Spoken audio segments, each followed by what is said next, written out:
Hello guys, मैं वीरेंद्र कुमार, ज्ञान ज्योति IT college Churu.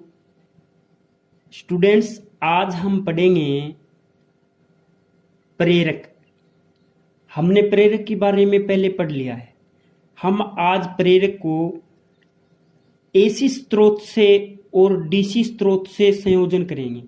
यानी हम प्रेरक को डीसी से जोड़ेंगे तो क्या होगा, और हम प्रेरक को एसी से जोड़ेंगे तो क्या होगा, एसी सप्लाई से जोड़ेंगे तो क्या होगा।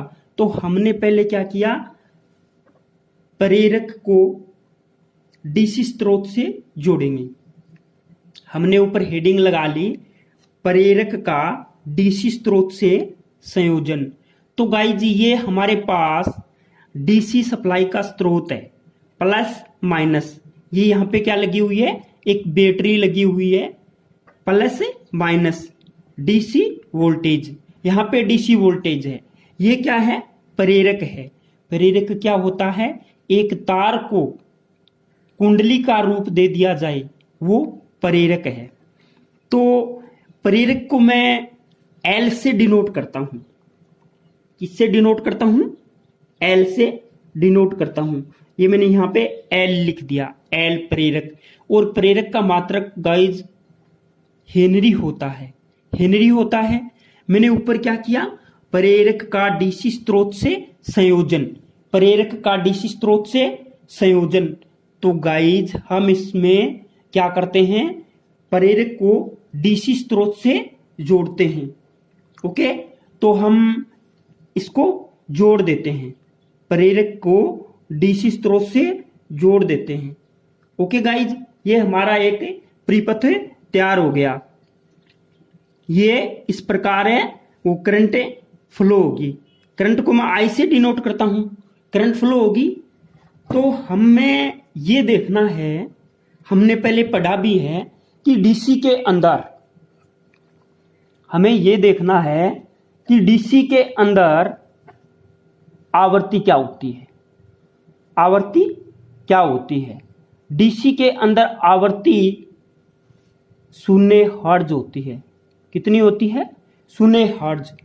और हमें प्रेरक के अंदर प्रेरकीय प्रतिघात, प्रेरकीय प्रतिघात, इंडक्टिव और रिएक्टेंस, जिसको मैं XL से डिनोट करता हूं। प्रेरकीय प्रतिघात है XL।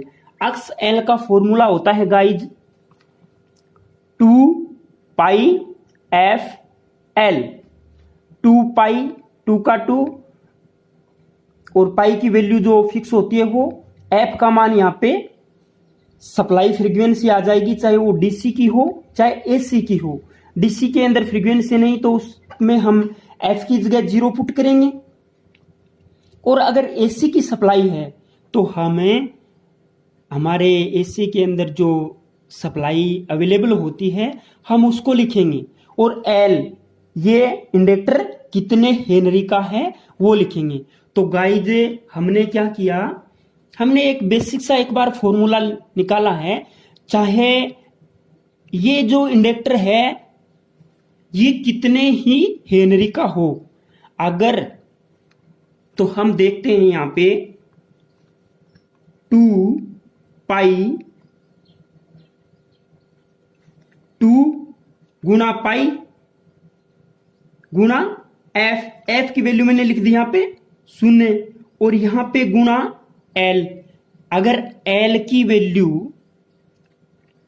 कुछ भी हो, मैंने यहां पे एल रख दिया, एल। अगर किसी संख्या को, अगर किसी संख्या को 0 से गुणा करते हैं, अगर किसी संख्या को 0 से गुणा करते हैं तो उसकी वैल्यू 0 ही आती है।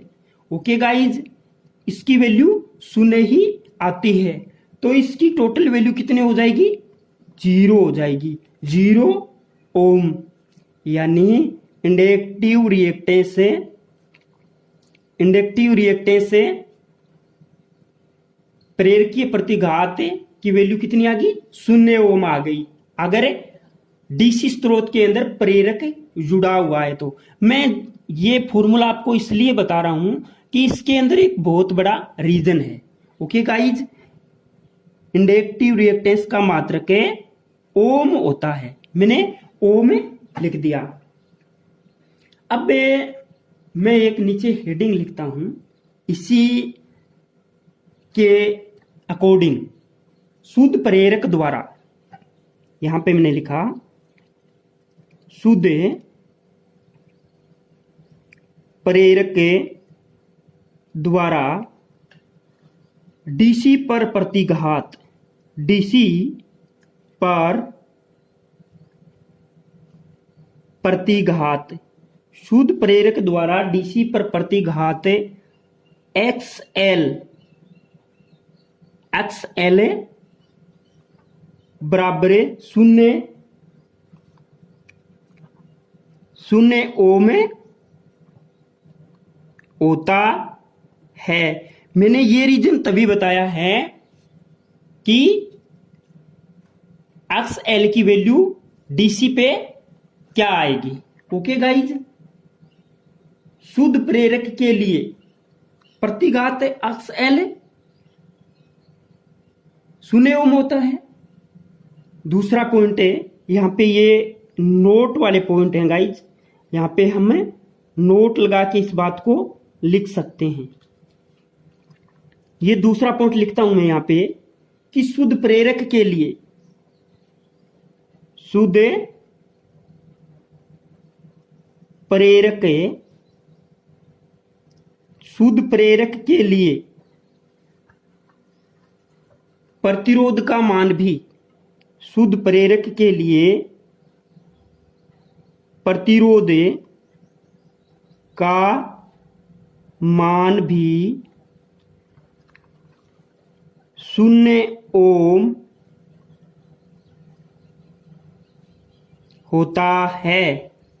शुद्ध प्रेरक के लिए प्रतिरोध का मान भी शून्य ओम होता है। ओके गाइज, शुद्ध प्रेरक के लिए प्रतिरोध का मान भी शून्य ओम होता है। तो आगे हम क्या करते हैं गाइज, ध्यान से देखिएगा। शुद्ध प्रेरक के लिए प्रतिरोध का मान शून्य ओम होता है। अतः नीचे एक जो मेन रीजन है वो मैं लिखने वाला हूं। अतः जब प्रेरक को, यहां पे नीचे लिख दिया, अतः जब प्रेरक को डीसी सप्लाई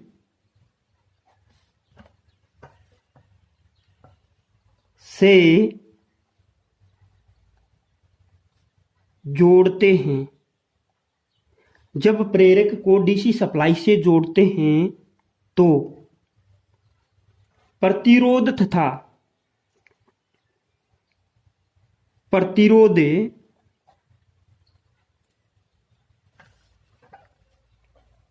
तथा प्रतिघात, प्रतिरोध तथा प्रतिघात, प्रतिघात प्रतिरोध, प्रतिरोध तथा प्रतिघात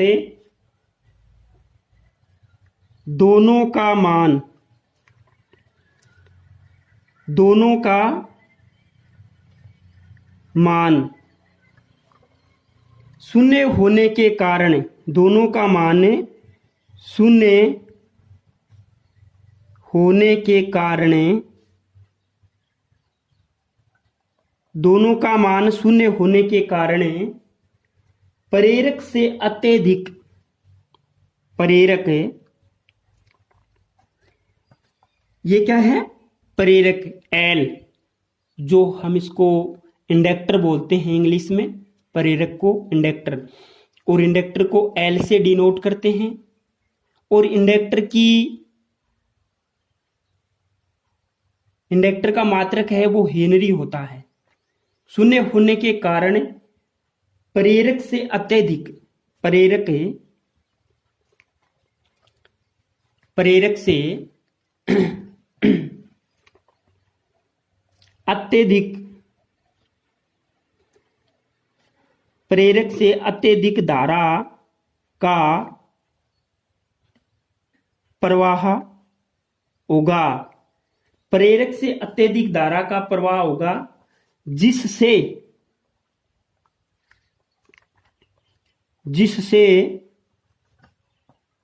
प्रेरक गर्म होकर जिससे प्रेरक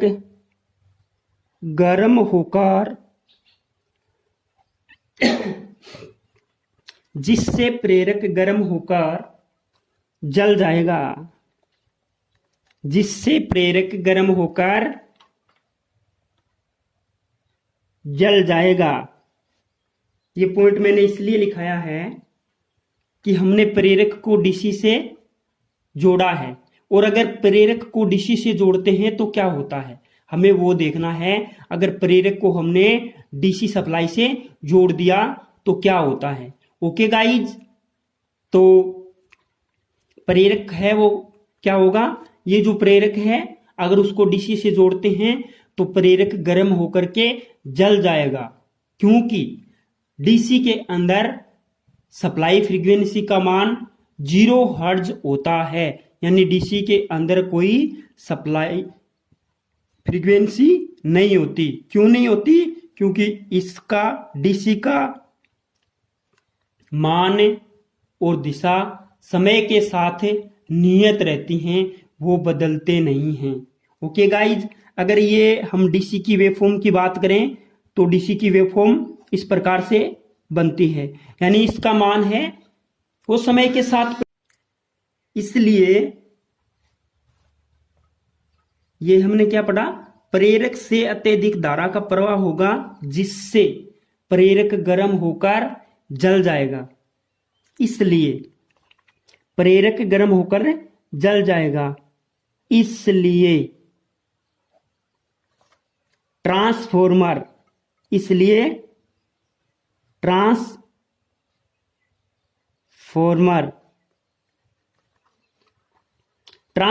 को TFV लिख सकते हैं। ट्रांसफॉर्मर को कभी डीसी से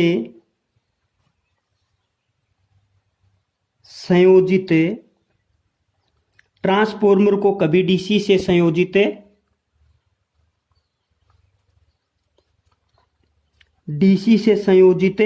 नहीं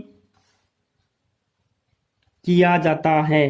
ट्रांसफॉर्मर को कभी डीसी से संयोजित नहीं किया जाता है। ओके गाइज, इसलिए ट्रांसफॉर्मर को कभी डीसी से संयोजित नहीं किया जाता है। कारण ऊपर स्पष्ट है, हमें कारण पता होना चाहिए कि डीसी से संयोजित क्यों नहीं किया जाता। क्योंकि ट्रांसफॉर्मर के अंदर प्रेरक होता है, क्योंकि उसमें जो तार होता है उसको कुंडली के रूप में बना करके ट्रांसफॉर्मर के अंदर वाइंडिंग की जाती है, और अगर हम उसको डीसी सप्लाई दे देते हैं तो डीसी के अंदर फ्रीक्वेंसी का मान 0 हर्ट्ज होने के कारण प्रेरक में प्रतिघात और प्रतिरोध का मान 0 ओम होने के कारण अत्यधिक धारा का प्रवाह होगा, जिससे वो प्रेरक गर्म होकर के जल जाएगा। इसलिए गाइज या स्टूडेंट्स, ट्रांसफॉर्मर को कभी भी डीसी स्रोत से संयोजित नहीं किया जाता। हम आगे पढ़ते हैं गाइज, शुद्ध प्रेरक का एसी स्रोत से संयोजन। हम हेडिंग लगाते हैं नई, शुद्ध प्रेरक का एसी स्रोत से संयोजन। शुद्ध प्रेरक का एसी स्रोत से संयोजन, ये बेसिक जानकारी है स्टूडेंट्स आपके लिए। आप इसको एक बार पढ़ोगे, आप पहले बुक से पढ़ना, उसके बाद में आप नोट्स देखना, उसके बाद में आप थोड़ी उसमें तुलना करना, जिससे आपको बेटर लगे, अच्छा समझ में आए। उस चीज से आप दोबारा पढ़ना, 2-3 बार रिवीजन करना गाइज। पढ़ने से नहीं, समझने से अच्छा रहता है। तो मेरा कहना है कि आप कोई चीज को समझने की कोशिश करें। गाइज आपके लिए ये वीडियो बनाए जा रहे हैं, इसका आप सही से इस्तेमाल करें। ओके गाइज, हमने क्या किया आगे, तो हम शुद्ध प्रेरक का एसी स्रोत से संयोजन करते हैं। ओके गाइज, तो यहां पे हम एक एसी स्रोत ले लेते हैं और उसका हम डायरेक्ट इंडक्टर को यानी प्रेरक को जोड़ देते हैं। ओके गाइज, ये हमारे पास क्या है, ये हमारे पास एसी का स्रोत है, एसी का स्रोत है। और हमने क्या किया यहाँ पे, ये जो प्रेरक है इसको हमने जोड़ दिया। प्रेरक को मैं एल से डिनोट करता हूं, सेम टू सेम एसी स्रोत है डीसी की जगह। ओके गाइज, इसमें करंट फ्लो हो रही है आई। ये यहां पे मैं एसी की अगर वैल्यू लिखना चाहूं तो मैं लिख सकता हूं voltage V M sine omega T, ये एसी की वैल्यू है। ओके गाइज, तो आपको ये इंडक्टर जुड़ा हुआ मिल गया। हमें इसके बारे में पॉइंट टू पॉइंट पढ़ते हैं गाइज। हम इसके बारे में पॉइंट टू पॉइंट पढ़ते हैं। तो हमने पहले यहां पे 1 नंबर की एक हेडिंग लगाई ए, और हमने पहले क्या किया, एसी की वेव फॉर्म बनाई। वेव फॉर्म, हमने एसी की वेव फॉर्म बनाई। यहां हमने यहां पे एसी की वेव फॉर्म बनाई है। तो गाइज ये मैंने लिखा है ओमेगा टी, वो वैल्यू क्या होती है, अंत की वैल्यू होती है ओमेगा टी। गाइज आपको दिखाई नहीं दे रहा, मैं थोड़ा सा दिखा देता हूं। तो यहां पे मैं क्या करूंगा, एक एसी का वेव फॉर्म है, एसी की एक वेव फॉर्म है बना लूंगा। ओके गाइज, यहां पे एक ये वोल्टेज की वेव फॉर्म है गाइज, वोल्टेज की वेव फॉर्म है। और मैं यहां पे करंट की वेव फॉर्म भी बना लेता हूं, करंट की वेव फॉर्म भी बना लेता हूं गाइज। ये क्या है, ये करंट की वेव फॉर्म है। ओके गाइज, हम यहां पे लिख सकते हैं पाई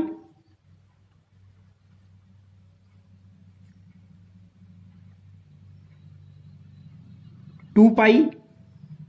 ओके, पाई 2 पाई।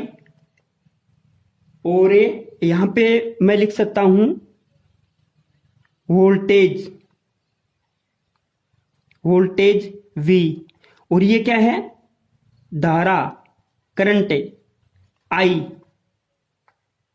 और ये यहां पे शून्य आता है, हमेशा ही शून्य से स्टार्ट होता है, ये आपको पता है। तो ये कोण कितने डिग्री का हो जाता है, यहां पे ये क्या होता है 90 डिग्री एंगल होता है। अगर ऐसे बात करें ना तो 90 डिग्री एंगल होता है। तो यहां पे मैंने 90 डिग्री रख दिया।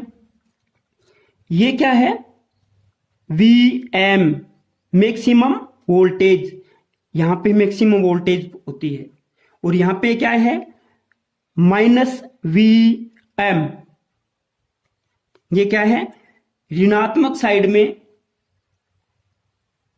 Maximum voltage -V M. हमने यहां पे क्या करना है, बी नंबर पॉइंट लिखना है। हमें यहां पे बी नंबर का पॉइंट लिखना है। 1 नंबर का हमने पढ़ा, हम पढ़ेंगे यहां पे बी नंबर का पॉइंट। बी नंबर, धारा विभव से धारा विभव से, वेव फॉर्म से स्पष्ट हो रहा है कि करंट है वो वोल्टेज से, धारा विभव से 90 डिग्री पीछे रहती है। किसमें? शुद्ध प्रेरक में। शुद्ध प्रेरक का अगर एसी स्रोत से संयोजन है तो धारा विभव से 90 डिग्री पीछे रहती है। ये आपके सीधा क्वेश्चन आ सकता है कि इंडक्टर के अंदर या प्रेरक के अंदर धारा और वोल्टेज के बीच में क्या संबंध होता है, कौन आगे रहता है और कौन पीछे रहता है। ओके गाइज, तो बने रहिए यूं ही। हम अगला पॉइंट पढ़ते हैं कि कलांतर कितना होता है। अगर धारा है वो वोल्टेज से 90 डिग्री पीछे रहती है तो सी नंबर का हम पॉइंट पढ़ेंगे कि कलांतर कितना होता है। तो गाइज कलांतर, कला अंतर, फेज में अंतर, कलांतर को मैं फाई से डिनोट करता हूं। कलांतर फाई बराबर 90 डिग्री। धारा क्या है?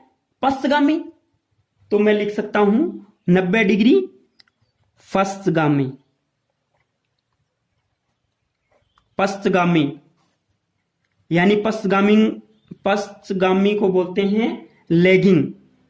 क्या बोलते हैं? लैगिंग। धारा विभव से पीछे है। और अग्रगामी को बोलते हैं लीडिंग, यानी धारा विभव से 90 डिग्री लीड कर रही है, आगे है, लेकिन इसमें क्या है? पश्चगामी, तो इसको बोलते हैं लैगिंग। ओके गाइज, इसको बोलते हैं लैगिंग। हमें अगर कलांतर 90 डिग्री है तो हम आगे डी नंबर पॉइंट पढ़ते हैं। शक्ति गुणांक क्या होगा? शक्ति गुणांक, शक्ति गुणांक को बोलते हैं पावर फैक्टर। पावर फैक्टर का मान क्या होगा? क्योंकि एसी के अंदर पावर फैक्टर का भी बहुत महत्व होता है और ये परिपथ के अंदर होता है। तो पावर फैक्टर को मैं लिखता हूं कोस फाई। कोस फाई को ही पावर फैक्टर बोलते हैं। तो कोस फाई, कोस की जगह मैंने क्या लिखा? कोस की जगह मैंने क्या लिखा? कोस।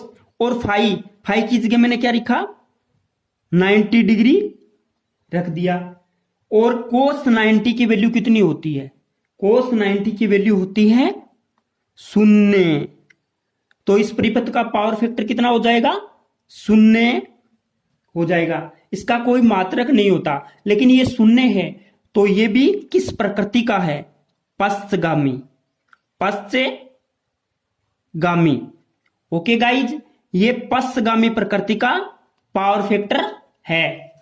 मैंने यहां पे साथ में लिख दिया है पश्चगामी। ओके गाइज, हम अगर इस परिपथ में शक्ति की बात करें, हम इस परिपथ में शक्ति ह्रास की बात करें, शक्ति ह्रास ई, सॉरी ये ए नंबर का पॉइंट है। यहां पे हम बात करेंगे शक्ति ह्रास, शक्ति ह्रास। शक्ति ह्रास की अगर बात करें तो शक्ति ह्रास P बराबर क्या होता है? VI। लेकिन ये डीसी के लिए होता है, एसी के अंदर पावर फैक्टर विद्यमान होता है। तो हम क्या करेंगे? P बराबर VI कोस फाई। थोड़ी सी अगर समझ में ना आए तो अपनी एक बार बुक पढ़ लें, उसके बाद में इस वीडियो को देखें। गाइज अच्छे से समझ में नहीं आएगा, सॉरी अच्छे से समझ में आएगा।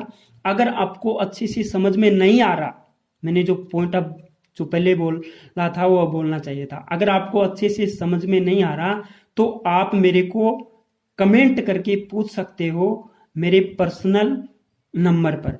ओके गाइज, तो मैंने यहां पे क्या लिखा? VI cos phi. आपको पता है, मैंने यहां पे फॉर्मूला लिखा, P बराबर वी आई कोस फाई। मैंने V इंटू आई, कोस फाई कितना है, 0, कोस फाई 0 है, तो मैं क्या लिख सकता हूं, 0 लिख सकता हूं, 0 आ गया। ये P शक्ति ह्रास को, पावर लॉसेस को वाट में मापते हैं, 0 वाट। ओके गाइज, तो हम ये लिख सकते हैं, आगे पॉइंट है F नंबर पॉइंट, प्रेरक में शक्ति ह्रास नहीं होता, यानी कोई पावर लॉस नहीं होती। तो मैं आगे पॉइंट लिखूंगा, प्रेरक में शक्ति ह्रास नहीं होता, प्रेरक में शक्ति ह्रास नहीं होता है। प्रेरक करता क्या है, अगर शक्ति ह्रास नहीं हो रहा तो वो करता क्या है, प्रेरक में शक्ति ह्रास नहीं होता। प्रेरक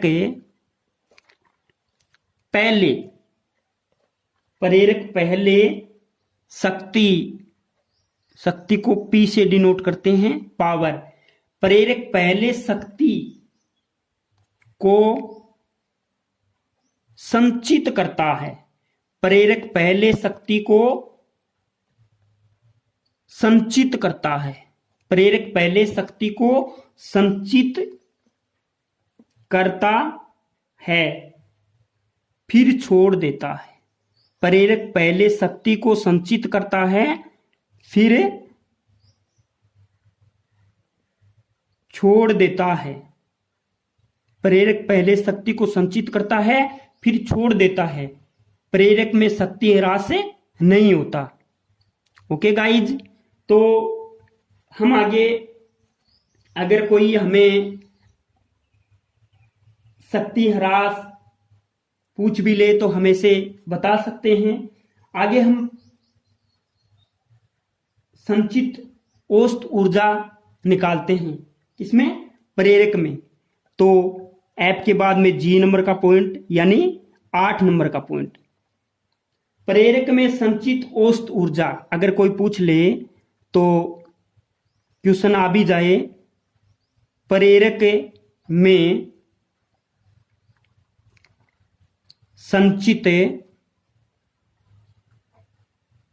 में संचित औसत ऊर्जा, ये ऊर्जा पावर नहीं है, ये क्या है, एनर्जी है। संचित औसत ऊर्जा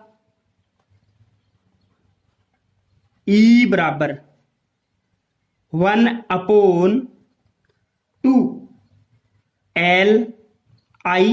Li², ये संचित औसत ऊर्जा का फॉर्मूला है। ओके गाइज, अगर हम प्रवाहित धारा निकालें तो एक पॉइंट और है गाइज, H, जो प्रवाहित धारा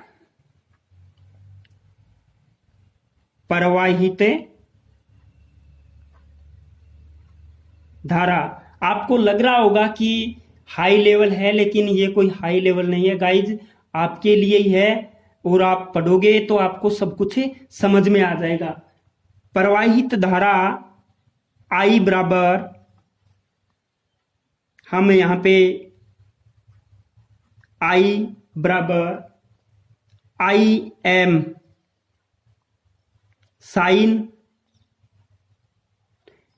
ऊपर जो मैंने बताया था guys VM sign omega T, तो यहां पे हम अगर I निकाल रहे हैं, I, तो IM sign,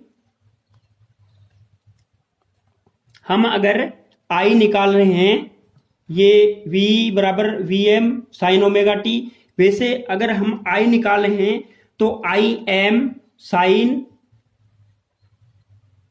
omega T minus जो कितना है अगर प्लस है तो प्लस 90 डिग्री, अगर माइनस है तो माइनस 90 डिग्री।